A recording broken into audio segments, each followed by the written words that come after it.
It was a very entertaining game last night overall. There's so much happening. Yeah, there was a lot going on the Broncos side. Especially on the Broncos side. One thing that didn't happen was the ball getting to Courtland Sutton. You didn't hit your Gus Edwards no, the last Chargers drive. I did not. I took Courtland Sutton over 60.5. He only gets 50 yards, so he falls short. It was his lowest target share since week 7, 15%. Only one deep target. It's weird. I don't know if Bo Nix was like hurt or his arm was a little bit banged up. Like Bo Nix just isn't. He's not all that. I mean, maybe not, but he'd been productive, and they'd taken deep shots to Sutton and Mims and Franklin before, and just I don't know if it's how the Chargers. I watched the game live. I didn't watch like the All-22 or anything like that. So I don't know if they were playing them back significantly, and the dink and dunk stuff is what was open to him. But it was. He had the game-winning touchdown to Marvin Mims down the right side, just underthrew the ball. Though to be fair, that was definitely pass interference. But you know what? I'm glad they didn't reward an awful throw. Fair. It drives me insane when they reward a terrible throw. Yep. So it's the great inefficiency that teams should continue to exploit, the underthrown deep ball, because it just leads to pass interference every time. But just because physically you have to run back towards the ball into a corner, is coming like it just is what it is. But it wasn't an intentional one from Bo Nix. No, but they're at Cincinnati next week in a must-win game, and so I think if you survive, I think you're rolling with Nix and Sutton. And certainly both those really nice game for Bo Nix. Frustrating. I played against him in like 3 different leagues, including against my buddy Daniel Dopp. He had Nix as his quarterback in that league. Most fantasy points since week 11. He's now had back-to-back games with 20 or more rushing yards. Again, we saw that earlier in the season where he was getting a lot of fantasy points with the rushing, so it's nice to see him use his legs in this one as well. But to me, the biggest story of this Denver offense was the running backs and the mixture of it. And your boy, Audric Estime. Just when we thought he was out. Right. He's all the way back in. He's back in. Kind of. Yeah, what'd you see? Fun first half. I mean, you get the downhill running. You know he's really good in the red zone, especially the goal line area.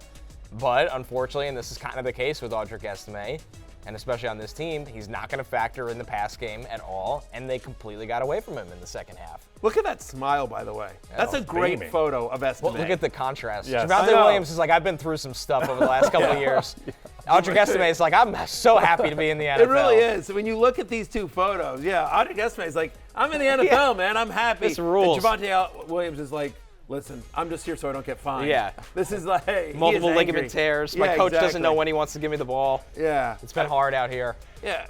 By the way, we'll get into the Alvin Kamara injury later, but Javonte Williams doing his best PPR cheat code, Alvin Kamara, 7 receptions for just 29 yards, but it salvages his fantasy day here as Estime gets in the end zone. The fullback got in as well. It was a weird scoring night for especially on Denver's side of the ball. Yeah, it was. And look, this backfield, like, good luck figuring it out. I think for the most part, Javonte is still the guy that you want because of the pass game usage and because so much of what Bo Nix has been doing has been dink and dunk. He's been so yak dependent, and that is the scheme. So, but yeah, ideally, it's a favorable matchup against the Bengals next week. But I mean, with the season on the line, fantasy championship weekend, you really want to go down with the Broncos backfield? No, I don't think so. I mean, I think we talked about it yesterday. Like, I don't want a part of the Broncos backfield because he just and that proved correct because, I mean, I guess whatever. Again, you got bailed out with Javonte Williams. He got you 12 fantasy points, which you can live with. But, not what you want from probably your RB2, which is where you potentially were starting him. No, you don't feel like you could start Estime. I mean, he only got 9 carries. You're happy he fell into the end zone. Yes. And you love that, his style fits with the in between the 20s of the offense. But,